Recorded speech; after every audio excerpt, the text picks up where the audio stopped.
Good evening, ladies and gents, and welcome to the WGL EU Season 5, Match Week 9.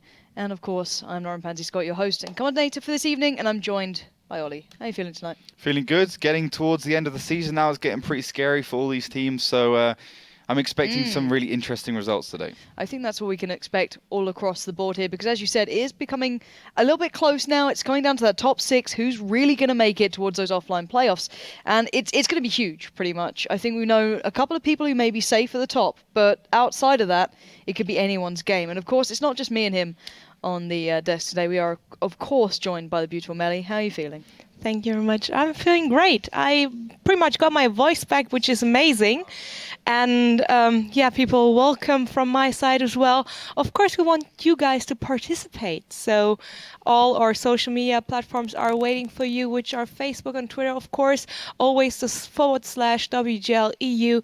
Follow us, be part of our network, and let us update you about all the happenings. On Twitter, we're providing live updates during the show. So if you can't follow the show from in front of a screen, don't worry, you will still know what's going on the servers, how the teams are playing, what the results are, because we will provide you with a live feed on Twitter, as said, at WGL EU. And of course, we want to know what you guys are thinking.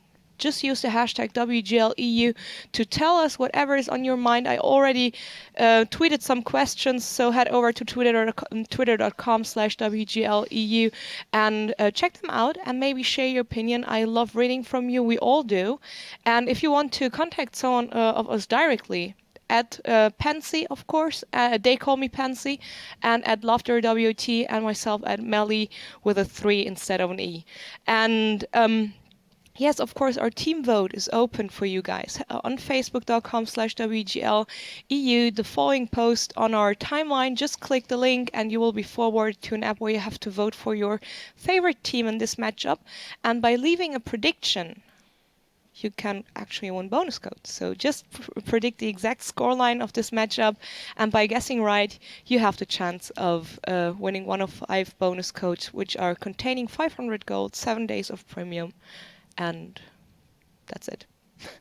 Which is amazing enough. That's it. Doesn't really give the extent of what's in. That's a lot of goodies there to get their hands on. So just get those predictions in through Facebook and all that sort of good stuff. So you heard it there from Melly. So do make sure you do that, because otherwise we don't know what to do with Melly. She's, she loves hearing from you guys. And without that, she tries to talk to us. And, we don't want to talk to Melly. We want to talk about tanks. And speaking of tanks, let's make sure, just in case you missed that previous playdate, that you're up to speed like all of us here. So let's get that video rolling.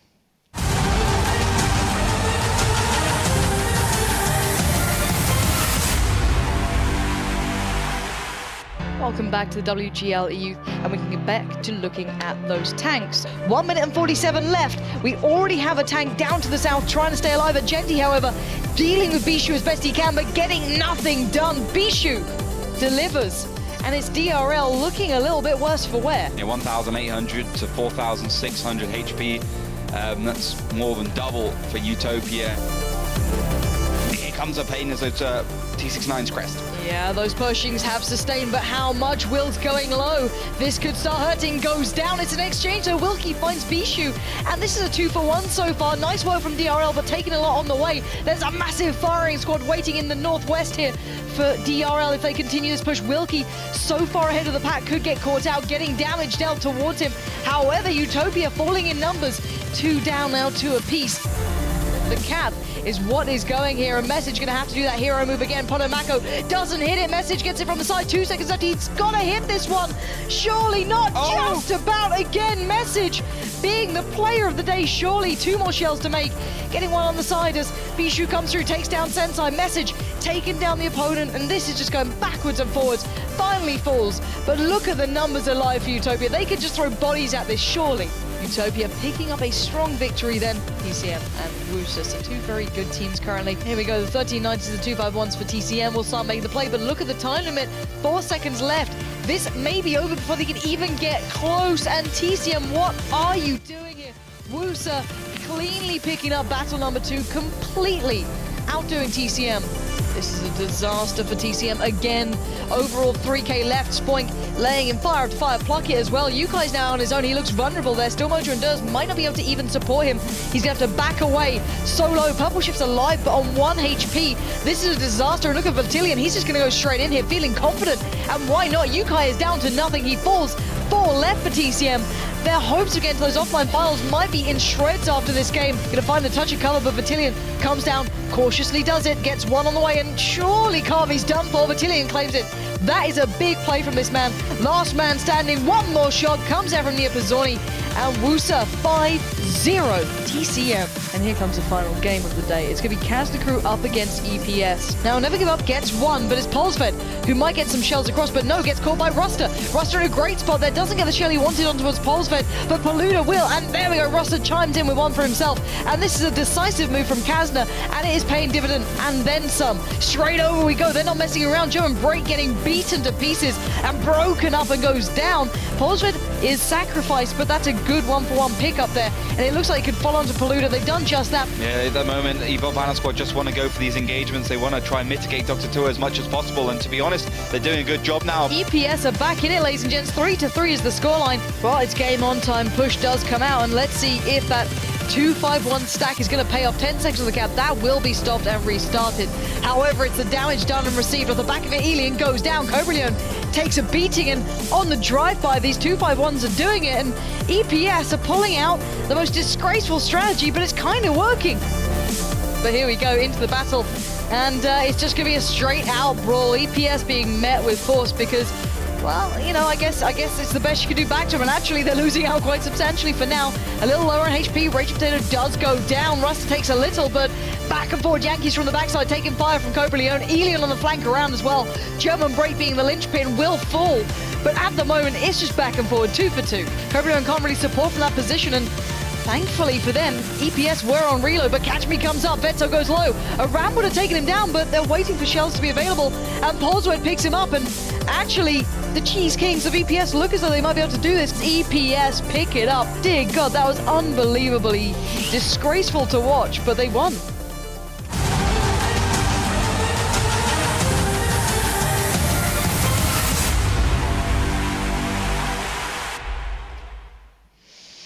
Evil Panda Squad. They deserve a segment of their own within this show after that game on Prokhorovka. However, they did end up winning that game 5-3 over Kazna Crew. Something most of us didn't expect at the start of the day, and I don't think even Kazna expected that one.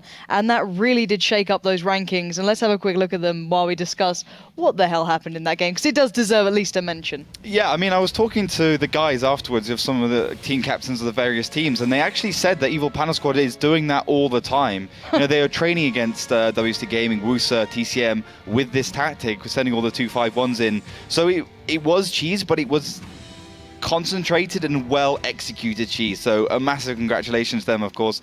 But yeah, I mean, the only two ones we can really talk about, which are safe, are kind of WST Gaming and Virtus Pro. GG well played as well on the same point. So I think those three are kind of safe to go to the finals. I mean, not 100%, some things can still switch around, but we want to be looking towards TCM Gaming, Kazna, Schoolbus, and Wusa to actually try and lock in those spots. Yeah, and speaking of EPS, they will be our first game of today as well. Facing off against DTQ, who have also had some very unique strategies. So we're going to have two teams, highly creative, some questionable results. You know, DTQ are still very much at the bottom of this league, but they have pulled out some very close games. So that will be the one we kick off with, and that's going to be brilliant to watch, I think. It's going to be who's going to be that crazy team in this one. EPS get themselves possibly back towards that top 6. I don't know. It's still a long way to go. They're still down in, I believe, around 9th, if I'm not mistaken, so quite far down the table. But I guess if they win everything from this point on, there could be a chance, and if a team really does slip. However, following that, we've got another great game. Yeah, I mean, just going back to that first one quickly, EPS can still qualify if they manage to win all their games, and maybe if some things go lucky for them, but they're still in the running, so that's what makes this game so good. Of course, the next game after that will be Virtus Pro versus Wusa. Now, we said Virtus Pro's already qualified pretty much, but Wusa are certainly still having to fight there in 5th place with 14 points. They have a good chance, but a win here would probably keep them in the runnings. It would make sure that they actually do go to those finals. Now, the last game, Kazna Crew versus Momentum. I think Momentum, it's quite unlikely that they'll go to the finals, but Kazna Crew has every chance. Exactly, 2 teams here. Well, 3 arguably fighting for their chances here. So EPS need a clean run. Wusa need to get back up in there and secure their spot. They're in 5th at the moment, so they're there, but they're in a very unpredictable area where anything could change. And Kazna, surprisingly, 7th currently, so they wouldn't be going in this current format to the offline finals. So that's what they're all fighting for, a chance to get towards those offline finals. We surely have some news coming for you very soon about that as well. In the works, at least, let's say. I can't say too much right now because Stephen might kill me. However, let's take it back to that first game of the day, because we've been kind of talking about how well EPS played on Prokhorovka, what they brought out, but then DTQ have done some brilliant strategies as well. The addition of a new player, switching things up, really changing how they come into these games. Now, I'd say DTQ's is, let's say, creativity to a point. It's within the realm of normality. However, EPS, crazy strats. Yeah, and I can tell you right now that Prokhorovka will be featured in today's matches, today's maps for this match. So Himmelsdorf first, and then Prokhorovka. Now, you're talking about Evil Panda Squad's ability on Prokhorovka. I want you guys to be looking towards Bananik. He was the highest damage dealer on those maps, and just fantastic. You could see how he would shine in those really chaotic brawl situations. So I really want to see how he performs. But on Himmelsdorf, I think this is where it's going to be one on us. So we can kind of agree that on EPS, unless DTQ have really got a tactic nailed down to kill off that EPS rush, then it could be one on lost on Himmelsdorf. Like previously close results. Yeah. For both teams on this map, it's kind of backwards and forwards, slightly in favor towards EPS because they have. Who's on attack? First of all, on Prokhorovka. On Himmelsdorf. On Himmelsdorf, it's going to be DTQ on the attack. Now first. Let's remember that Northeast play they did. That was kind of unorthodox. They picked up that strange tank, and I think Doctor played it. Yeah. I'd love to see that again, see if it works out, and if EPS actually watched that game back and went, okay, that's how we counter it, because that was pretty beautiful to watch. So I still think DTQ have a good chance into the first game, and I think the teams are just about ready, so we can start looking at getting ourselves in towards that game and talking through the tank choices they've made. So what are we seeing here, especially from EPS, DTQ? They're the team I want to know what they're really picking up. Is Doctor in that same slightly unique tank? Yeah, so you mentioned last time they played, which was against WSD Gaming, that they actually picked up a 152, and they've done the same here. And that 152 definitely worked. It did some fantastic damage, something like 3k. So let's see if that can perform, and if maybe Evil Panda Squad has got a good counter it. They've also picked up a KV5 and an FV304, so this could possibly be one of the most interesting tank lineups we've ever seen on Himmelsdorf, and every map kind of all together, to be honest. I mean, an artillery, an ISU, and a KV5. Whereas EPS have gone something a little bit more normal. The KV-85 is a little bit strange, but it's got a good DPM gun. And the Waffenträger we've seen over and over again. And I guess the T-32 is a little bit strange as well, but is a very good hull-down tank. Now, EPS is predicting that DTQ will be coming from the hill, and they've kind of predicted it right, as Dr. Lapos is going to head down, and if he does, he's dead. And this is a slight adaptation. I was waiting to see if it came out, and EPS may be reading into this very well, but Doctor being cautious. He might get a bit of a faceful if he goes any further, though.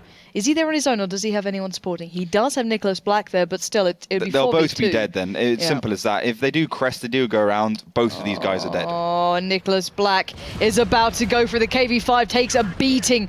Already down half HP. This tank has so much to give. 1,700 HP overall. However, I think that's going to be stripped away from him quite quickly, as Raging Potato will pick him up, and now Doctor trying to make a bit of a quick escape. Yeah, like Doctor gets a little bit lucky that the Waffenträger didn't connect a shell onto him as he ran away, but surely he will die any second now as EPS do start to collapse on him. Bananek and Lucas gonna edge around that quarter. Doctor is waiting. He doesn't have any backup on the hill. His teammates are splitting to the south. He's trying to back away, but he's being surrounded on all fronts. One shell from the front, one from the side, and Bananek picks it up, and that's 2 kills in favor to Evil Panda Squad so early on. Yeah, good prediction play. They clearly saw what Deep Tranquility did with that lineup before against WSD Gaming, and they thought, how do we counter this? Well, we'll do what Utopia did against us and kind of sit around that corner, but here it comes underway now. The cap has started. DTQ, though, receiving more damage than that FE, not really providing them much assistance. Certainly not. Never Give Up does get fended off by Mr. Chef, though, moving in quite early on. Polsvet takes a bit for overextending, assuming only Mr. Chef was there. Mr. Chef will get that kill in the bag, and now Never Give Up on the next sort of chopping board. One more shell does it. Mr. Chef needs to back out. He has done a massive amount of work there, but the 5100 splitting around the back. It's Bananic coming in again, can cause some serious trouble, but 10 seconds on the cab. Yankees finds Mr. Chef. I don't think they can buy any more time here. Surely not. Time is of the essence. 8 seconds still until this one is capped, but the decap comes in, the reset comes out, and Bananic is doing some work. 8 seconds is an infinite amount of time in World of Tanks. It's quite easy to decap. FV trying to do a little bit of damage there, but you can see 150 is not a lot as Kluji makes a last-ditch effort. And I think he knows this one's done for. He's picked up Yankees at least, but there's very little to do in this situation. Bananic does find him as well. Bananic, I think, on about 3 kills already. This man's doing brilliantly, as Lucas will find the last. And Evil Panda Squad undo DTQ's fantastic strategy we saw working last time, but this time not working so well. And that's the risk of pulling out these unorthodox strategies that they can be read into. Yeah, exactly. I mean, EPS saw that really the ISU is only capable on the hill. It's really only effective on the hill. So let's counter that straight away, keep the tanks in a wall of death around the corner, and as soon as something peaks, we can go for it. And that's just an example of EPS reading into what the other team is doing via lineups, also by previous VODs for previous replays. So fair enough result for Evil Panda Squad. It got a little bit messy there at the end, considering DTQ lost 2 tier 8 tanks without really doing that much damage. EPS was only with 3 tanks alive, and some of them were a little bit low HP. So it could have been better for an EPS, but they got it done at the end of the day. And I think DTQ needs to be careful with picking the same lineups every match day with the same tactics. Yeah, it's very indicative of where they're going to go there, which was the biggest issue. And speaking of that, looking back at the KV5, the initial move from Nicholas Black there came out, he was playing it like they did before. However, the amount of damage he received so early on was near on irrevocable by this point, down to a 1-shot. He does get some support from the back. Obviously, Doctor there can do some real damage. And as you said, very lucky to get away with only this amount of damage towards him. So it could have been worse, but by that point, the whole strategy had lost its real pivoting point. Yeah, and I was really wondering if that FV was a good idea. I mean, I can kind of see how it would go down, because they were expecting EPS to be what EPS has done normally on Himmelsdorf, which is camp that top left side, so they can get the shots on with the F3 and the ISU, basically just long-range Himmelsdorf play. But I think in that situation, they should have probably just tried and cut off EPS down that 8 line and maybe gone for some sort of brawl. And that's where the FE is not particularly useful. I think an IS could have been good there. You can see the damage. Doctor, of course, he's not only a good artillery player, but he's also a fantastic tank player altogether. So, of course, we have to see how he develops through this match. He'll probably be most useful on Prokhorovka. But yeah, 1-0 to the Pandas. And the one thing I really was looking forward to seeing was possibly if DTQ pick the same lineup, and they'll assume there will be a counter from EPS. I wanted to see if DTQ then went, how do we counter their counter? Because we've seen that several times by this point in the season, of knowing where the weakness of the opposing way to undo the original strategy would lay. And sadly enough, they didn't quite do that, didn't bring it out. But let's say they assumed they wanted to do that if they picked the same lineup. I doubt they will now. But if they did, and you assume EPS will go to the northeast, put those 5100s there, is it pushing that 1 to 3 line? Where is the best way to undo that sort of presence? I think the best way is to come from the hill with a couple of tanks. Okay. Maybe 1 or maybe 2, it depends what you really feel like, and then push that middle road with the majority of your forces. So you can get those 2 tanks from the hill into the cap without really receiving that much damage. Then you need to make the play through the middle. Of course, probably 1 tank's going to receive about 80% damage. Then you can sit all 5 tanks in the cap, and then come from any other situation, maybe from behind, maybe pick a Bulldog. But I think that's in general the best way to do it. I mean, theoretically, if you knew exactly what the other team is doing, then you just come from the north. You come from the hill with all your tanks, because you can get them in the cap without receiving any damage or just a little bit. But the thing is, it's all in play coming from the hill. You can already see how it can go wrong. So you've got to make the balance for sure. You've got to keep some tanks in the middle just in case the other team is deciding to switch it up. But we'll have to see how it works. It looks like EPS are sticking to their lineup: the KV85, the Waffentrager, then the T32, AMX 5100 ×2, and IS3 ×2. I'm still looking to see how that KV85 is going to do. It's a pretty decent tank. I mean, good all-rounder, and I guess they're kind of thinking, what's the best tier 6 heavy tank we can use, and I guess the KV-5 is actually it. But for DTQ, are they switching at all? They are repicking. They did say they want to okay. pick. So they've got the M6, which is the other option. I mean, the M6 is just a bigger tank, so it pretty much says to us straight away that DTQ is going to go for that capping maneuver, using the M6 as a kind of bullet magnet, and then coming around from the side with those IS-3s, which they've got a fair amount of as well. But if you're reading into this now within a seconds of a glance, surely EPS are going to be doing the same. Is this possibly another strategy we may see undone quite quickly? The thing is, actually, I said the IS-3s, but DTQ has done the exact opposite. They've got 4 AMX 5100s and an ISU 152, so that's and an AMX 3090. So that's the most damage we've ever seen in a Himmelsdorf lineup. I mean, you got to think about it like this: 1.8k burst from those from those AMX 5100s, 1,440 from the AMX 3090, plus the ISU 152's alpha. It's going to put a lot of pain onto Evil Panda Squad if they do peak. So for EPS, it's about getting those first shots before they have to deal with it. So you've got the kind of difference here. We've got EPS with quite the HP-heavy lineup in a way, if you ignore maybe Never Give Up, but still 1.1k isn't bad. Polsvid obviously kind of falls short there, but that's not the main focus in this. They've got over 9,000 HP overall. DTQ, 8.5. Now, Hanyi, speeding down. He's pretty much, I assume, going to check if anyone's in that northeast side to see if EPS are in the same position here. Yeah, he can actually get there before any heavy tank would be able to get up the hill, but he's kind of relying on the fact that he's not going to peak too much and he's going to spot around, but being very careful. I'm kind of surprised that EPS is not expecting DTQ to do the same thing, but it's this bluff, it's this double bluff we see in 754 a lot. So right now, DTQ has the hill, they have the ISU in the right position, so everything's going well. But the thing is, with those 5100s, they have a time limit to how much they can actually do. Once they've used all 6 shells with all 4 AMX 5100s, then that's game over and Evil Panda Squad has won. So EPS just has to weather that storm, and then they'll be okay.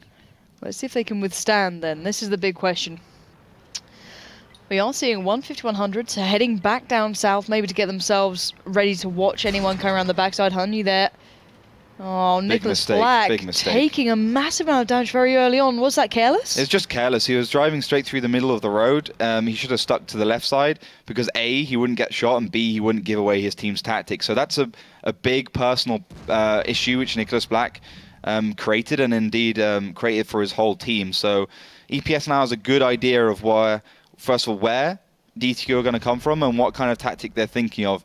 I'm surprised as well that DTQ is not sending the M6 through the middle, just because it's kind of a big tank. It's very long, very high, so if it dies in the cross, it kind of acts like a wall. But DTQ clearly has other ideas. Hyuni coming off the hill again with that AMX 5100. You got the ISU behind for that exact shell. Yeah, Yankees taking a lot of damage there, down to 741 already. That's just over half, I think, or just on half. At the moment, Nicholas Black does go down so early on. This is an error that often happens with Nicholas Black. I used to be such a fan of him back, quite some time ago. A veteran player by now, but making some very basic errors. Well, I'm not sure. I'm going to have to see how this works out. I think receiving that first shell was a big error, but actually thinking about it, if the M6 didn't receive that big shell, it would be able to drive further forwards. You can see his tank is slightly turned, and basically what he wants to do is create enough room behind him so Hyuni can sit in the cap and force Evil Panda Squad to make that first move. It's clever from DTQ, but it's personal mistakes, once again, that lets their team down. It's a bit of a shame there. In theory, that would have worked quite nicely. However, now they're down to not necessarily brute force, but plan A, let's say, doesn't work. And I'm curious as to where now Honey goes to maybe adjust a little and look somewhere else. 1390 will head a little further around. Honey being quite cautious there because Yankees does have an angle towards it. So EPS still holding on quite well. And as you said, though, those 5100s do have a time limit, but they haven't really got into the battle just yet. No, they haven't, and it's starting to worry me what Deep Tranquility is doing. I think they've kind of run out of options. Hyuni trying to get into a safe position. You can see he's still trying to do the best with what he's got, and it's just not working out. No, indeed. And it's just down to, sadly, Nicholas Black not quite making it far enough in to really provide any sustainable cover. He does go down. That's a 2-for-0 exchange, and really, DTQ's plan, as soon as that one small piece didn't work, it's all gone a bit wrong here. Yeah, let's see what they can do. I mean, it's the test of a good team if they can adapt and survive. Everything's not going to go your way, and you're going to have individual mistakes, so you've still got to win. At the end of the day, if they want to kind of get out of that relegation zone, that automatic relegation zone, of course, from 11th and 12th will be replaced from 1st and 2nd from Silver Series. That's something you want to avoid, especially considering DTQ's been making such good strides as a team altogether. Now, the 5100 is going to come from behind. I think that's the best option right now. Use that burst, use that damage, keep the 152 up there, shooting down the B line, and basically catch any tank that EPS is having to deal with. Well, here comes that stack. Here comes that massive presence, that huge amount of burst. But can they actually get anywhere? Panzer Hunter, I don't know where the hell he's going. But 3 tanks now, one by one, kind of getting damaged. Kluge taking a massive amount of damage there. And just nothing really coming of it. It looks like DTQ have run out of options, ideas, and just about every piece of luck they may have had prior to this. Mr. Chef takes one but backs away, and Panzer Hunter going down means only 3 alive for DTQ. EPS haven't even lost a player thus far, having a fantastic game, reading the strategy well, and just sitting there and taking them down one by one. This is child's play for Evil Pan Squad right now. They're just battling off DTQ with no problems. Now those 5100s on reload. Doctor in the background hasn't really done too much for his team, though he's put into an awkward situation. I think he should just played more aggressively and just try and done as much damage as he can. 5 to 10 seconds left on that AMX 5100's reload, and then he'll go down. And Bananic will make sure of that as one of the team captains for DTQ falls, leaving only Doctor left in that 152. Made his last shell, probably have one more, but that's the problem with this tank. He is a one-shot for an IS-3, even after 2 or 3 shells. And he's done phenomenal damage. However, that's gifted them nothing towards actually getting this game as a win. And he knows that, you can hit as much damage as you want to a degree, but if it doesn't make any odds, in the end, your opposition will pick up the win, and EPS do. That's now 2-0 to them. And it seems that DTQ have been a little bit too readable here, a little bit too obvious with their plays, and as soon as that one small piece doesn't work out, i.e. in round number 1, the counter, and round 2, Nicholas Black going down early, it just kind of falls apart a bit. I think they had everything going for them up until the point that Nicholas Black received that first shell. It's still the question if Nicholas Black would have been able to turn his hull enough so Hayuni in that AMX 3090 could get behind him. But I think he might have just done it. Of course, that's a question we wouldn't ever be able to answer. Yep. But I think if he had done that, the AMX 5100s would have just been there to shoot the advancing Evil Panda squad in the side. But with those 5100s only left and that whole strategy not working out, when they had to push around, they didn't have enough armor or HP to actually be able to do some damage to Evil Panda squad. So that, as you said, that little piece in the jigsaw going astray and you don't have a complete picture, and then it kind of turns into nothing. Sadly enough, and DTQ are now left trailing 2 points. That's a big deficit to go into the second half with, and we know the teams now have worked out how to attack on Himmelsdorf. It started off a Neron, when we theory crafted, I think it was at the last finals, I think it was, or maybe around that All-Stars event we did in a way in Poland. Teams were discussing that Himmelsdorf is going to be hard to crack. It's such a defensive, well thought out map that it works perfectly. I think it was Wilkie and Vetso I was speaking to outside. And they said it's going to be tough to attack that one. But it seems that some teams are starting to work it out, find their footing around it. Do we believe that EPS might be able to pick up one here? I think EPS has a really good chance of picking up one. They won once time against TCM Gaming on the attacking side, and I think they might be able to do that again. I mean, EPS has had some dodgy rounds on Himmelsdorf for sure, but they've been getting better and better, and they've played it plenty of times before. They just need to get one bit of execution perfectly done, and then they should be okay. So I think EPS would win it regardless, even if they don't manage to pick up one round on Prokhorovka on Himmelsdorf. Then we move on Prokhorovka, and then EPS can win it again. But I think this is going to be 3-1.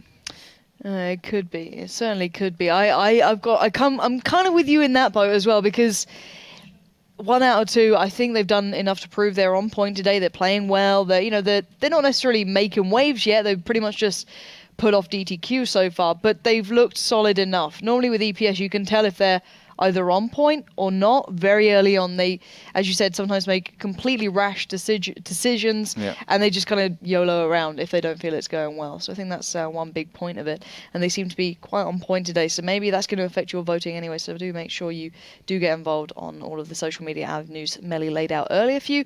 However, how are the teams doing? Have they got themselves ready yet? Yeah, we're ready to get underway. A couple of changes going to talk you through. Doctor is in the T49, Hyuni's in the T29, and Panzer Hunter is in the KV3. I mean, I'm kind of surprised that Panzer's not entrusted with a bigger, heavier, more important tank than the KV3, because considering his performance in the last match against WSD, he was actually one of the highest damage users just behind Doctor. So kind of surprising, but it's not really about how much damage you do, it's how much the team knows and trusts you in that lineup. Yeah, because everyone can have that one game when you do well, but it doesn't mean you'll be able to do that consistently or, fit it into a team role. And that's the big thing here. It is a team game, and you may sometimes see certain players getting all the, attention and the spotlight because they do hit that massive amount of damage, but without their teammates playing a certain way to allow them to do it, it never happened in the first place. So do make sure you keep your eyes on all those player kind of personalities who really act as the supporting player sometimes to allow those superstars to do that job. And speaking of superstars,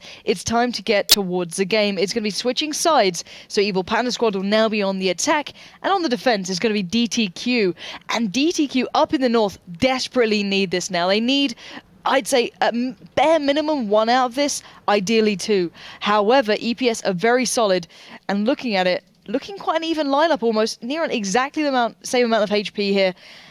Where do we see EPS going though? We're seeing EPS heading around the side, and immediately Dr. Lapos using that speed of the T49 to get some good information. Cheeky as hell. It's kind of interesting. I mean, he could have picked an M41 Bulldog, but he's gone for that alpha damage, and he's basically just telling EPS that they can't go for their normal, quite heavy MX5100 lineups, because I don't think Doctor's going to have much success against the IS3s or maybe even the T29, but he was really going to put some pain against the Waffentrager, the MX5100s, because he can use that HE ammo, he can do the average of 900 damage. If he wants to shoot anything a little bit heavier than that, he's going to have to switch to heat ammo, just to be able to penetrate through with 150 millimeters of penetration, 154. So that's the kind of matchup you see in the T49. So we've seen Doctor going for that quick play up on the pretty much western side, and those 5100s pushing straight down the banana line. This is aggression that we've very rarely seen, and DTQ don't normally bring this out on the defending side. However, it's not gone perfectly for them so far. Doing a little bit of damage back and forth, but the question is what Evil Panda Squad does now. I think DTQ have made their play, and they're clearly wanting to go aggressive and kind of force Evil Panda Squad out of their normal rhythm by sending that T49 in just to show them that they're there and they know where they are, and then coming from the side with those 51s to show them that they can actually do damage if they play the normal style. Another tank has gone onto the hill. I think that's another AMX 5100, and they're doing great damage against Noscosmi. It's beautiful stuff. Mr. Chef has been on point so far. Beautiful pickup from him then. Long range, beautifully done. Mr. Chef finds Noscosmi very early on, and that is a battle tank gone. That's a 5100 removed. And I love this. Little aggressive hit, back away, play a little bit more passive. Those 5100s have retracted back into their half of the map almost. Yep. And really, they've lost very little and gained so much. If I was Deep Tranquility right now, I'd just reset the fight. Go back to the base, play in the A1 to A5 area, and wait for Evil Panda Squad to come on. I mean, you can see the amount of damage they've done. Deep Tranquility's lost about 800. Evil Panda Squad has lost about 3,000 right now. So they can just reset and have a little bit of fun with this. Raging Potato does fall as well. That's going to bring 2 tier 8 tanks down for Deep Tranquility, and the only way I see them losing this right now is if they're just going to go aggressive. They're going to go in and they're going to throw those 2 tank advantage away. So Doctor can peek, Doctor can do whatever he wants at this stage. He may even be able to find a shell onto the back of one of those 5100s or the Waffentrager. But the rest of this team should just chill out and relax. I love it. I absolutely love this. Switching up the pace, being happy to go a little aggressive, fall back. It's beautiful stuff. It's like almost going for an opening pick, looking for that little opportunity to find that opening advantage. Beautiful stuff. However, it is going to force EPS to make some form of move. Now, that is going to be up the 2 line, and Panzer Hunter, a fairly weak link at the moment, might be on the receiving end. Would it be the worst thing in the world if he sacrificed here? I don't think so. I don't think EPS can actually cap because of Dr. Lapos. I think he might be able to get the reset. Panzer Hunter in the KV-3 will be able to survive one shot from the IS-3. Mr. Chef getting into a great position, only receives 337 damage. Amazing play from him, and now he's in the perfect place to deal with Yankees and Catch Me and any other tanks that decide to push along maybe the A1 to the A4 area. So in a matter of seconds, DTQ have reset the fight. They've got themselves into a good position. T49 and AMX 5100 still wanting to flank. And at the moment, they're just perfectly countering anything EPS are sending their way. This is beautiful, but I want it to stay like this. I don't want them to lose this. And look at Nicholas Black around the back. He could be on the perfect flank here if he pulls this off. Crests the corner. Did he just miss the shot? He just missed the shot. He had all the time in the world to make that shell, and he missed it. That's not good play from him. You should always aim when you can aim. This worries me. But Kluge is there now, maybe going to help him out a bit. Nicholas Black just going 1-for-1. He could have been a shot up by this point, and even these small errors could start costing them some way. And you're seeing Never Give Up in the background, but there we go, 2 kills coming in. Doctor saying, screw it, I'll have to pick it up because you guys aren't. 505 comes in with 1, leaving just 2 standing now for EPS. Never Give Up and Banana goes down, and now just Never Give Up alive. And this was sublime from DTQ, taking the strategy above and beyond. And look at that damage, 900 dealt. Doctor is a absolute superstar for the DTQ boys. He's one of the best players in the league right now, and I hate to say it because he is new to the league. Yeah. He might be showing the old boys some new tricks as 505 is going to finish Never Give Up. And, well, DTQ picks up a round. Amazing. I loved every single bit of that from DTQ. The aggressive start from Doctor going just to get the early information, showing a little bit of early dominance there. Just happy to say, you know, Joe, I'm happy to go for a quick and early peak. Got the information, those 5100s moving up off the back of it, him repositioning to the hill, and then picking up that 5100 so early on. Everything fell into place for them. And it feels like if only DTQ had come up with something slightly new on their first half, they'd have probably caught out EPS, because EPS looked dumbfounded by that. Yeah, if DTQ had as good defending round strategy as they had attacking round, I mean, they kind of did, but well, on the defending side, they kind of had everything going for them then, but on the attacking side, they were a little bit unlucky, so that cost them the game. But great move from them. I mean, it's great to see both teams actually coming up with innovative ways to actually counter the other one, you know, get them at a disadvantage before they can actually go forwards, get them early, so the attacking team doesn't have the HP to play around with. So great round from DTQ. It's a shame we didn't see this at the beginning of the season from them, because they would almost certainly be in a top 6 position. I think they'll be around an Evil Panda Squad position, around the 8 to 12 point mark, and they will be they'll be vying for a place at the season 5 finals. I mean, you've got to remember, these are the guys that beat School Bus 5-0. So when they're on form, they are really on form. But I want to talk about Nicholas Black, because remember last season we were always raving on about that guy. Great Himmelsdorf player. Great Rurenberg player. He's good in these city maps, but he seems to be slipping right now. I mean, that shot on the IS3 from behind, he had all the time in the road. They did not expect him to come from that direction. He should have made that shot. The mistake with the M6, it just seems like he's a weak link right now. Maybe just not as focused. I don't know what it is. Maybe something's changed during the seasons. He's lost that real hunger to Or make maybe sure he's on everyone's point. just stepped up and he's More noticeably left back a little. Who knows? I think it's a question, because I can't say enough. We used to love watching Nicholas Black on these maps because he was phenomenal at it in the prior seasons. If you don't believe us, go and watch it. He used to be probably one of the most stand-out players from his team. However, now he stands out for probably the wrong reasons at times. But I'm constantly waiting to see him get back into that shape, because if he does, this lineup is formidable from DTQ. If they can keep doing this sort of play, it's just beautiful to watch. However, it's now number 2 time. You know, it's round 4, but it's the second round on defense for DTQ. They can't do that again, surely. It won't work 2 times in a row, or will it? Because I didn't see anything too one-dimensional in that, unless I'd say EPS just sit back a little and wait for those 5100s. But I don't know, it's not such an easy read that time. Yeah, sure. I mean, it's going to be a gamble right now for DTQ. On the attacking round, they did the same thing twice. Yeah. So the question is, on the defending side, will they do the same thing twice? Now, I don't think so. I think EPS will kind of adapt, survive, and go up onto that hill. I think they'll challenge them there. Maybe even get a fast tank to get out there so the, DTQ can't actually get onto the hill. Maybe catch the MX-39 or the T-49, whatever they decide to go for up there. But their lineup at least is staying the same. Doctor playing that T-49, no reason why he shouldn't. 1.8k damage. Brilliantly. Exactly on Himmelsdorf. Great damage from him.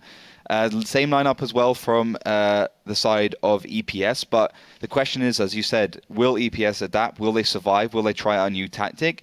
Because clearly this game, if it's telling us anything, is that the normal standard tactics aren't going to work anymore. They've got enough material, enough research material, enough VODs, enough replays, enough information to continuously counter what the team normally does on the first round as attack or defense.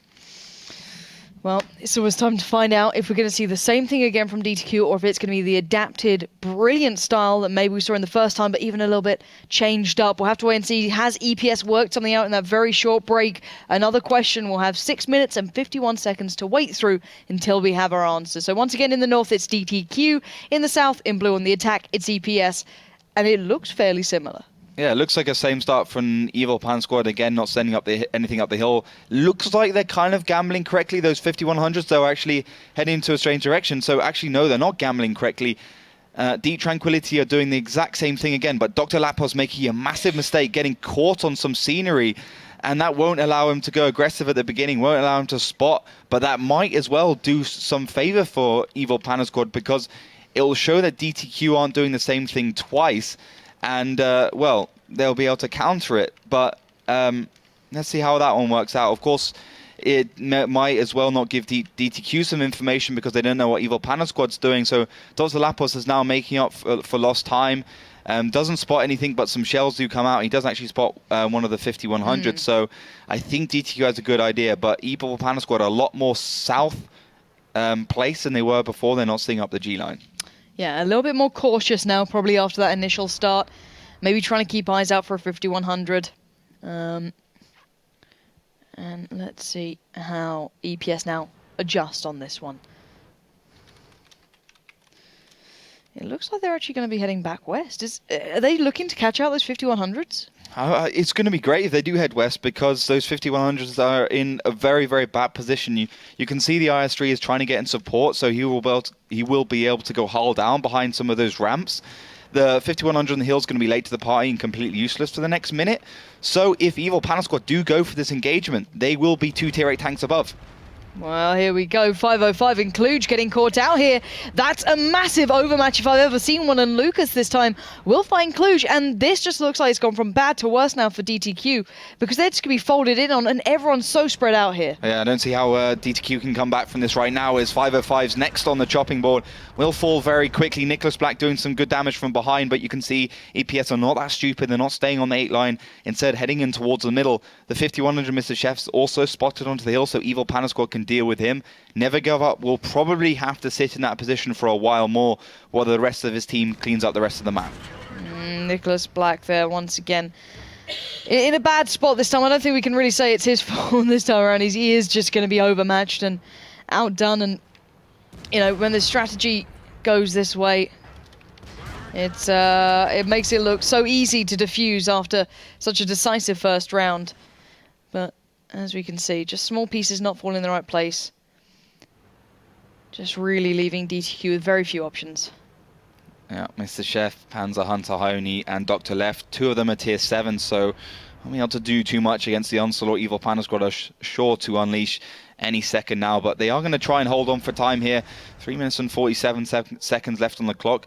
Problem is that Evil Panda Squad have split up DTQ. I mean, DTQ has 2 tier 7s in one location, the tier 8s in another location, almost on the opposite side of the map, and I don't see Ione really surviving this. No, I think he knows that as well. It's so spread out. DTQ played for a strategy that didn't work, and that's a sad kind of way it can turn out sometimes, that just, you know, it can go wrong, and there's very little to do once it has, and the strategy was kind of pinned on a couple of small elements falling in the right place, and EPS just read it well. They were ready to counter those 5100s moving down that down the 8 line, and so now we are left with Mr. Chef and Doctor, and I think Doctor even knows I can't save this one this time.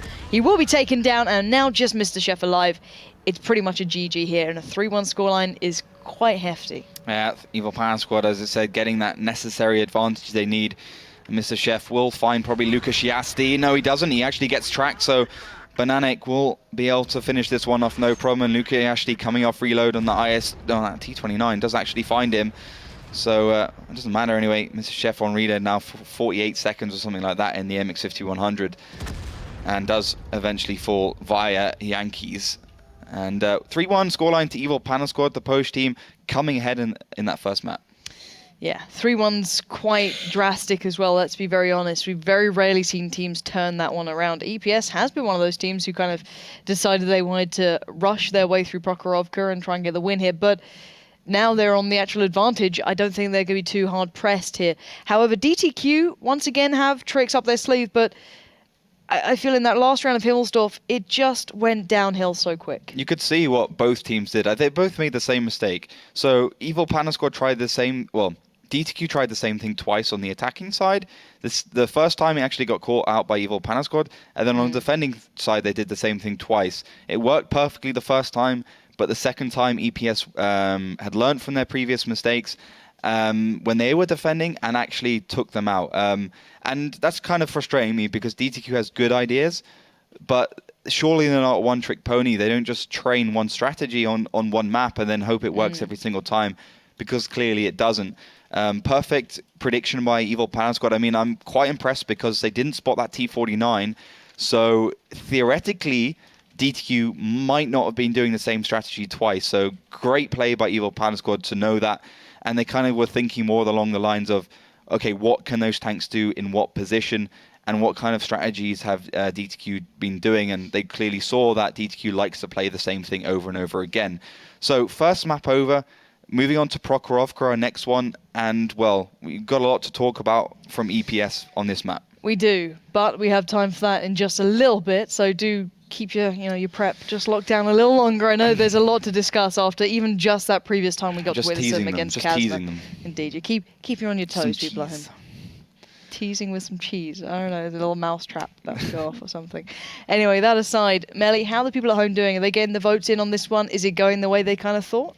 Absolutely and absolutely. It's 90% in favor for Evil Panda Squad, and it's, well, from the community side, it's already decided. Let's see what Deep Tranquility makes of it. And if I look on the votes, they actually don't predict a stump here. They predict the DTQ to step up their game and get some rounds. And yeah, let's see what the second map brings. But before, I want to talk to you about another voting we had started on Friday, closed right before the show. It was the MVP voting of Matchweek 8.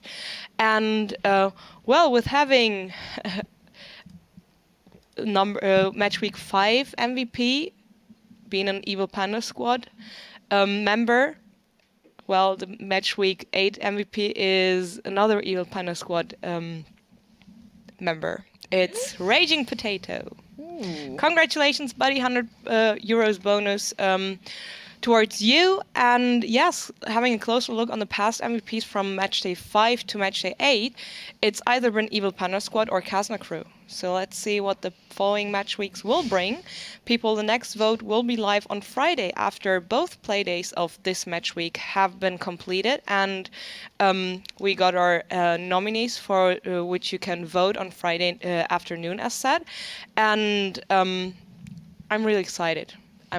Let's see if it's another Kazna Crew or Evil Panda Squad member or not. We will see. And it was actually pretty close, since we can actually look together on it, because I have the results right here. So we can quickly look on my screen. We'll see all the participants in the MVP voting from last week. And you can see that Virtus Pro's Vorzig with 39% was pretty close to Raging Potato, which actually made it with 43% in the end. And I think that's pretty much the first time a non-Virtus Pro member won the vote if a Virtus Pro nominee was in there, which is impressive. That's quite surprising, considering how well Virtus Pro played this season as well. Absolutely. So people, just wanted to inform you on that matter. The next MVP voting will be up on Friday, as said. And I brought something else with me. I actually find it very funny. I hope you'll enjoy it as well. We'll show a small RNG episode, so people, have fun. Yes.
There'll be more of that later. Hopefully not too much RNG in this game because we want a nice clean fight between these two because EPS bring enough of their own sort of RNG. So let's get into the game.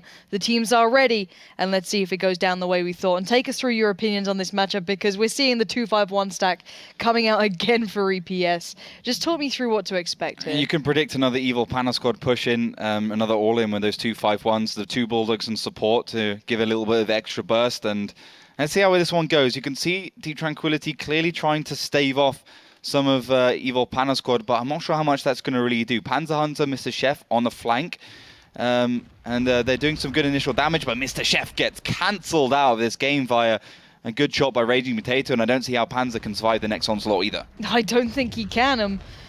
Credit where it's due, EPS, it may be cheesy, but they are doing this so well, and they've pretty much made this an art form almost at times. They're just so damn strong at being aggressive all over this map, and it doesn't matter what the opposition seem to do. Now, Nicholas Black, T32, should have a lot of sustain, but against 4 of these tanks, it's near impossible. You'll just see Evil Panda Squad stacking up now and just pushing onto Nicholas Black to take him down, no problem. They have literally every option they want to do. The 2 MX-1390s, though, are starting to head around towards the eastern side. That's for DTQ, so maybe EPS a little bit more concerned with them, but honestly, EPS can just push straight through the middle, choose their targets, and take them down.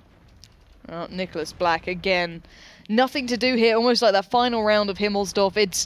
It's kind of inevitable when you're just getting picked apart by this many tanks. And how did DTQ not expect this after working so well against Kazna?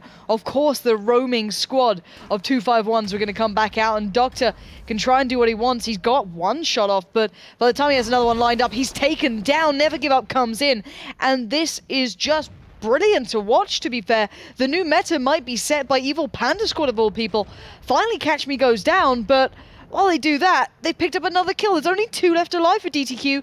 This will get EPS onto match point. Yeah, this is going to be game over right now for DTQ as, well, Hyuni gets cancelled. 505 is going to scamper away from this situation, but there's plenty of time. He's also been spotted, so Evil Panda Squad will have an idea of where to head to and where he is heading to. So another game with the same strategy going quite substantially towards Evil Panda Squad. I mean, some of their team have received a lot of damage. Cosme, Yankees, and Bananic, Raging Potato especially, actually, but still only 1 tank actually falling. So they're still like gun in the game element, and they can still play the kind of send your high HP tank forwards, keep your low HP tanks back strategy. 505 doesn't know what's about to hit him already, and that's Cosme going around. These guys are just hot on his heels. Those Bulldogs doing damage. 505 did find Yankees. As you said, there's a few that are quite low, but it's 1 tank up against 5, and EPS get on match point so quickly. And again, it's exactly what we saw against Kazna, but just done over and over. And the thing is, they'll probably get better at doing this the more they get to play it. It's almost too easy right now for Evil Panda Squad to win on Prokhorovka. But the thing is, DTQ made the same mistakes as Kazna Crew did. Yep. They split up to try and give themselves a little bit more time, but you know, Evil Panda Squad just pushing up that 1 line, the 1 to 2 line, spotting those tanks, Panzer Hunter and Mr. Chef, taking them down, and then it's already game over. 2 tanks fallen. Doesn't matter if they're tier 7 or tier 8, is a huge advantage to the other team. So I'm not sure why DTQ went there. I think to counter Evil Panda Squad in this strategy, you've either got to keep them at bay by keeping all your tanks in one position, or you need to basically win with their exact same strategy, just like Kazna did by picking those 2-5-1s and the Bulldogs, going in for an engagement and just winning with a focus fire on your individual player skill, which is hard to do when a team has been training it a lot like Evil Panda Squad has. And, okay, so we saw Kazna try several things to stop them. Now, one of them was to meet them head on, but it didn't really work out either. What can we actually see it doing to... What can be done to beat this strategy? Because it seems so hard to counter. In any way, shape or form. What is the best way to stop it? As I said, I just think they need to either keep them at a distance for long enough so they can do enough damage, or they need to basically give them some bait and then catch them out. I think that's around where DTQ was aiming. The bait was Mr. Chef and Panzer Hunter in towards the left side. Then they had the 3 MX-39s coming behind, so they were thinking that once those 2 went down, or at some point when they went going to get pushed on, then they're going to send the AMX-3090s behind and deal with EPS. But the thing is, those AMX-3090s will be mincemeat for the 2-5-1s with HE ammo, so I'm not even sure how that one would work. I think the best idea would be essentially to take those same lineups, maybe even pick a Jagdpanther 2 or an ISU or Waffentrager to stay at range, but keep all the other tanks in the fight, maybe even use a T-32 to keep some sustain, and then have that big heavy gun in the background just mashing into the side of those 251s. They're not exactly small, they're fairly easy to hit, and I think that might be even a strategy we'll see in the future against EPS. If they do qualify, for instance, for the finals, and they do end up using the same tanks there. But lineups are coming in. Double T49 is a little bit of a change, so I'm not sure how that's going to work. I think they're going to be fast enough to kind of deal with the speed of the 251s. They got the T32 again, the double AMX 3019 double Bulldog. This is for Deep Tranquility, of course, and of course Evil Panda Squad doing the same thing with their 4 251s AMX 3019 double Bulldog. Can anyone stop EPS? It's the big question. This is their map, and they've shown some unique strategies, but no one yet being able to stop it. I wonder if DTQ is going to be the first team to maybe break it. We'll have to wait and see. The teams are locked in and loaded, and if it's any time to stop it, it's right about now, because it's pretty much do or die time. There's nothing left to be said outside of that. It's got to be done now, otherwise the game is going in favor to Evil Panda Squad. They are on match point. They're going into possibly the final round, and they're on a map that they have just absolutely spanked for the last couple of play days. So let's see if they can keep it up. I hope that they do, in a way. I want to see who finally gets to be able to break it.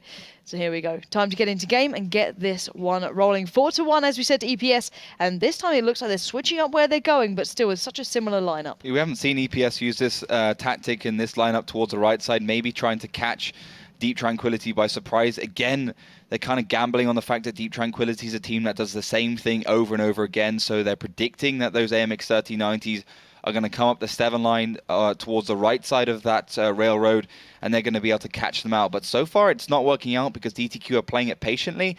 They're sitting behind along the railroad track, and, well, EPS haven't been spotted yet, but once they do, this could be the first time that they actually get caught out and taken down.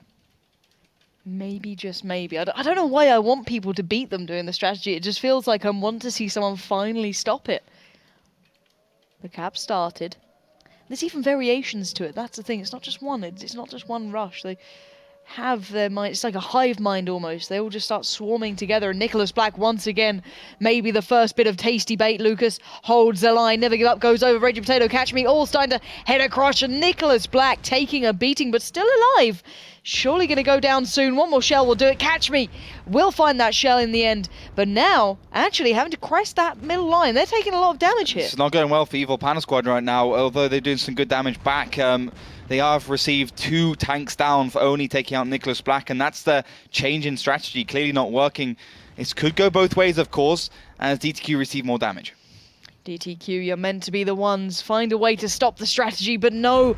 Raging Potato finds 505. Doctor's down to a 1-shot. Waiting, he misses the shot, and this is now a disaster. Never give up, going to find a clean angle to take this from, and he will find it very clearly. Now, 5 tanks left for EPS, up against the 4 of DTQ. They're fairly even on HP, though.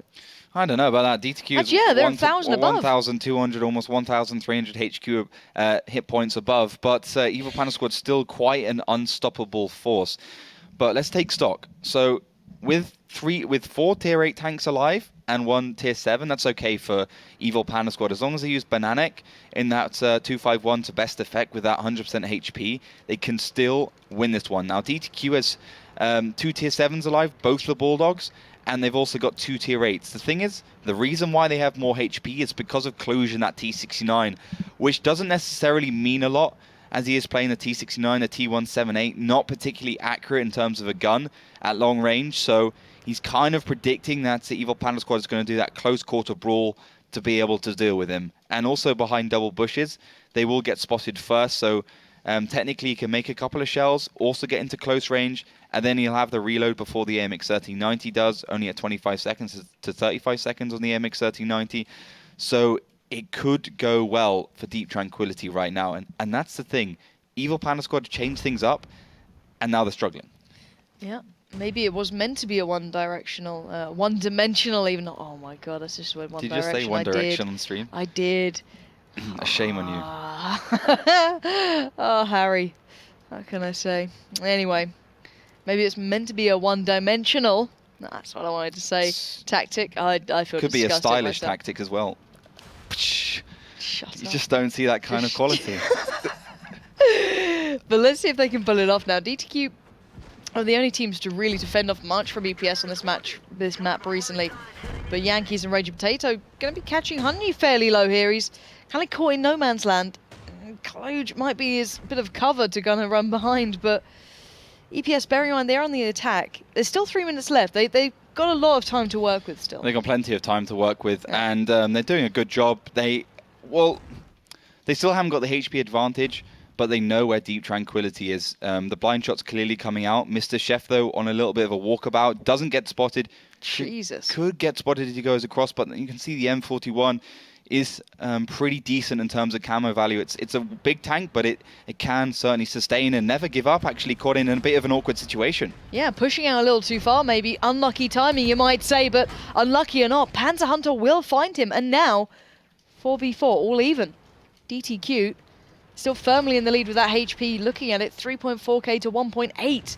EPS struggling to find that real potency here. I think Evil Panel Squad might be on the verge of losing with this tactic. Well, at least a variation of that tactic. Mr. Chef doing a great job keeping the spots on as Hayuni does find a member of EPS there. So now he can run away. He's on reload. And once he comes off reload, this might be game over for EPS. But still, the firing line along the 6-7 line can be quite deadly. And if EPS do direct some of those 251 shells and connect them, then it could slide back into their favor. But Mr. Chef is getting close on that reload. Yeah, Mr. Chef just needs to wait a little bit longer. He'll be able to actually do something here. Yankees. Oh, taking Mr. Chef so low. One more shell. He does have to back out of there. But Mr. Chef is pretty much a one-shot now. And Bananic and Raging Potato starting to play up on that western side. And Bananic has a lot of HP to mess around with here. Looking like he might be able to do something. There's Kluge, Honey and Panzer Hunter just on his right. He knows where they are as well. There's no mistaking that. And the Bulldogs will be battling over towards the east. Bananic gets some good work done here. This could still change in favour to EPS. However, 57 seconds. They're going to have to get it going pretty damn soon. Oh, Kluge is on reload. That's a bit of a disaster here, but Bananic didn't go for him. Went for Panzer Hunter as Yankees from afar starting to lay in fire. This could still change. Bananic beautifully peeks up and over. Does take a shell, but there's the support coming in. 1-for-1 exchange. Was that worth it, though? I think EPS is on the right track, but they just simply running out of time. Clearly, Kluge has to go over and deal with Bananic, but he's not willing to do so. A little bit scared that, well, Bananic is on 743 HP, so even one shell miss would mean it's game over. Bananic misses one there, which is a real shame. He could have had some serious damage done. Misses a second.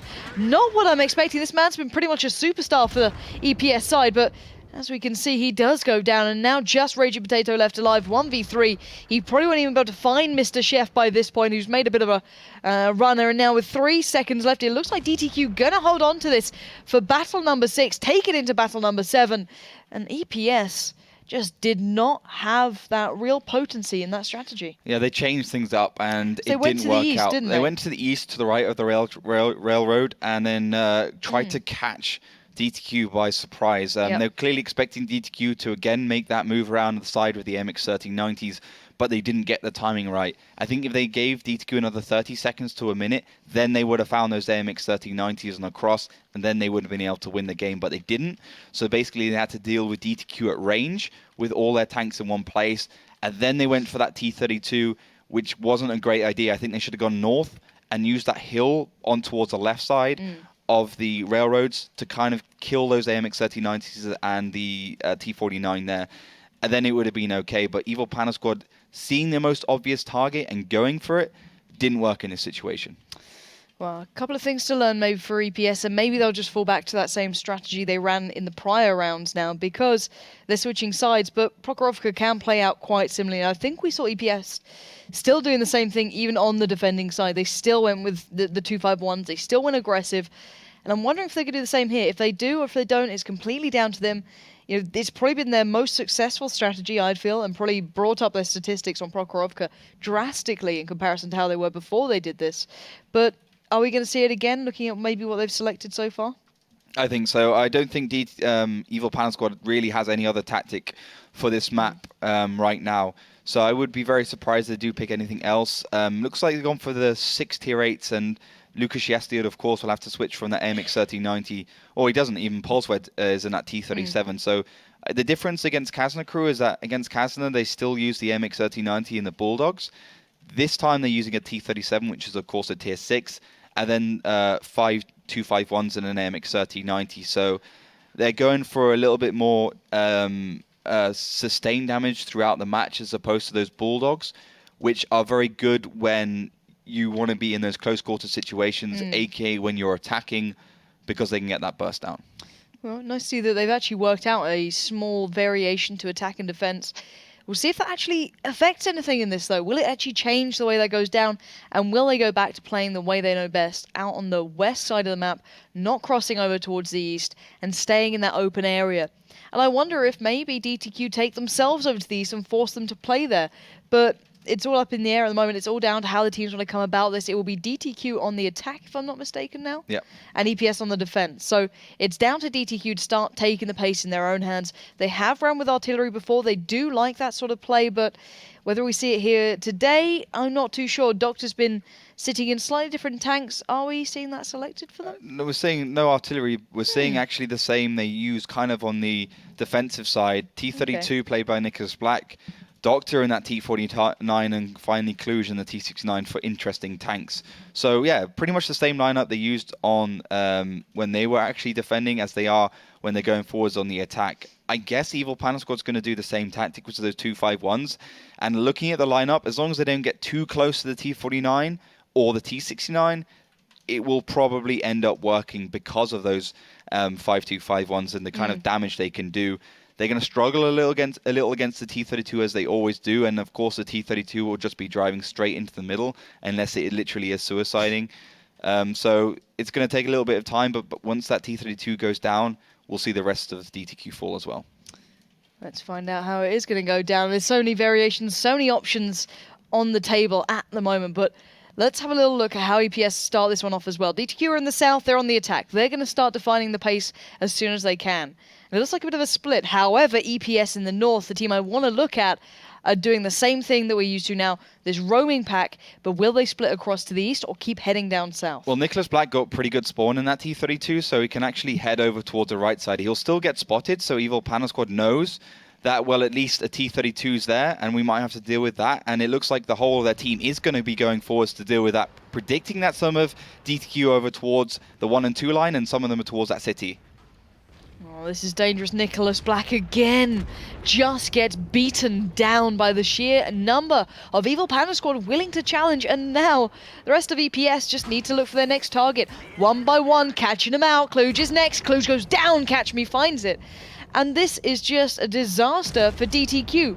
Finally, they get one back. Mr. Chef getting down Reggie Potato, but, 1 for 2 exchange, not bad so far. Evil Panel Squad are being a little bit sloppy. They did not need to lose Raging Potato then, who's been absolutely on point in these engagements in that 251 on Prokhorovka. But still, they're firmly in the lead as they do go for that second group of DTQ. They'll, of course, still have to deal with Mr. Chef, who is at the moment playing for time. But with 5 minutes and 30 seconds left on the clock, time is firmly in favor of the Polish team, Evil Panel Squad, as DTQ are set up for an onslaught from Evil Panel Squad. They're going to send Bananic forwards to spot, and then the firing line of Evil Panel Squad will have to deal with the rest of DTQ. Well, let's see if they can deal with the rest of DTQ so easily as they made it look so far. And, well, now down to 4 opponents. It looks like that massive amount of damage is starting to roll in. Mr. Chef, though, going to put up a bit of a fight. Gets one back from Bananic, though.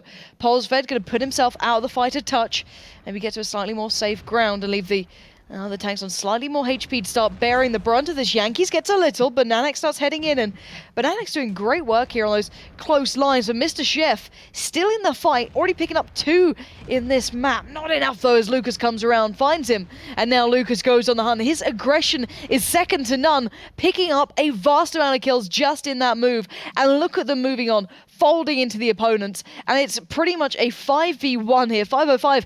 He can't stay alive in this. There's nothing to do but die here. He's stuck in a corner in the edge of the map. Catch me and Lucas coming round, and it's Bananic to find it, and now Doctor, last man standing. It looks like EPS have got this. Yeah, I'm kind of surprised what Doctor is actually doing in this map, because T69 at this kind of range is beyond lucky if you do actually connect and do some damage. I mean, sure, you can connect, but you could, for instance, hit a track, and if you're using HP, that will mean you're only going to do like 200 to 500 damage, and you are very lucky if you get 500. I'd say 300 to 400 is where you're going to be sitting at, or you can hit any other part. So not a good idea, and it kind of clearly shows that DTQ strategy did not work out. The fact that Doctor is having to make these long-range shells. Yeah, not working out at all. He's doing some damage on the way through, let's be honest here. He's certainly doing a little bit of work, but a little is not enough, and EPS pick it up at a 5-2 scoreline in the end, and Prokhorovka just seems to be their home map. They've claimed that one as a safety pickup. Yes, we saw them lose one round. They tried to switch it up a little, didn't really work out, but falling back to basics, it got them the win. Exactly, back to basics, and Prokhorovka seems to be a bit of a panda sanctuary right now. And I do put the testers, just like GGL play on Cliff, I want to see someone beating them on Prokhorovka. And I think we can safely say that Deep Tranquility didn't necessarily beat Evil Panda Squad when EPS was on the attack on the second time. I think EPS beat themselves, and then they went back to basics on the final round. And again, you know, you can see the error of DTQ's ways right here, right now, because they send 2 tanks over towards the right, and also that T49, which is just not good enough. The T32 was clearly going to get spotted because it's too slow. That's why I said at the beginning it has to go into the middle. And then, you know, Evil Panda Squad can just say, okay, so we spotted that and nothing else. So that T32 is really not going to be that well supported. We can take it down and potentially take anything else down. And, you know, what the hell are the rest of DTQ doing on the left side of the map? Not much. They seemed split up, unsure, a little bit here and there, and DTQ just didn't turn up in that second map as much as I wanted. But then again, it's an EPS map. It is about now who can take them down, who can firmly undo that strategy, find that real counter to it. Because we saw Prokhorovka finding its pace. It kind of settled down into this artillery's viable, caps maybe come in last, but you never know, they might be pushed there. But now, this sort of pacing has changed it all. Kazna lost to it, now DTQ. Who else might have to suffer the fate of this? Because that's going to be a safety pick now for EPS, which means it could have to be a priority ban against them. If any team comes against them, rather than putting out a map that the team's weak on, they have to get rid of that one because EPS is so strong in it. Anyway, that aside, we still have 2 more games coming up for you guys today, following the one we just kicked off with. It's going to be big. This is one I'm looking forward to. Virtus.pro against Vusa. That's pretty massive. Yeah, it's going to be a massive game. I think the only team that's really pushed Virtus.pro to their limits is TCM Gaming. Of course, Virtus.pro came away with a 5-4. That's their latest upset. Of course, they had the same upset against GGL Play where they won 5-4 again, but they are sitting quite comfortably ahead at the moment in first place. And Wusa, they're not in a bad position, 14 points. Yep. They can potentially not qualify, but a win against Virtus.pro would be so big that it would definitely guarantee them a top 6 spot. So they are going to be gunning for this game, 100%. And I'm looking forward to that one. And I guess the guys at home are as well, Melly. But taking it back to that first game of the day, did they get the score pretty much right, or did they think it was going to be more one-sided, even closer maybe? No, that was actually exactly what they were thinking. They predicted, of course, Evil Panda Squad winning this matchup, but some appearance on the maps from DTQ. So the community at home didn't vote for a very close match, like even going to the decider, but still DTQ being able to catch some rounds. So congratulations. I will announce the winners later as per usual.